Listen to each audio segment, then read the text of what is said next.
And then from a personal training or strength coach perspective, how I approach this is we will start with reset, looking for motor control deficits, fill the gap, and start addressing those issues at a base foundational level, and then we go into training basic patterns. And there's a lot of information out there. Dan John's book Intervention gets into, hinges and squats and loaded carries and upper body push and pull. I totally agree with it. So we're restoring the motor control, then going to basic patterns, and it's getting the job done on an outcome basis for so many of our clients. I think Chris Duffin also does that type of load. He just takes the 3 basic patterns and loads those up. Yeah, these are more like powerlifting stuff, which is squat, deadlift, and a push. So it's change and elevation and exactly. Push. And that's what's so cool is that when you identify those deficient resources, bring those up to speed, and then load. So much more improvement than just trying to load from there, and hopefully those change. So again, and it's kind of. And what you're showing there is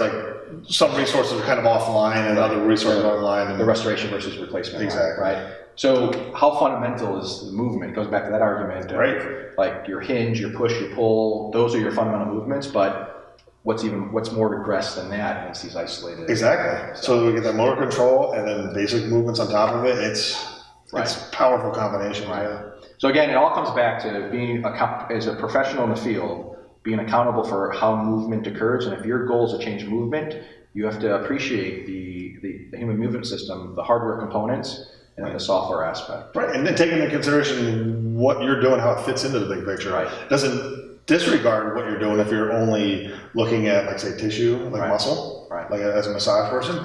But don't fool yourself into thinking that you've handled all the motor control stuff yet. Right. Yep. Right. So excellent. Well, thanks for checking in, and more to come. Catch you guys next time. Thanks.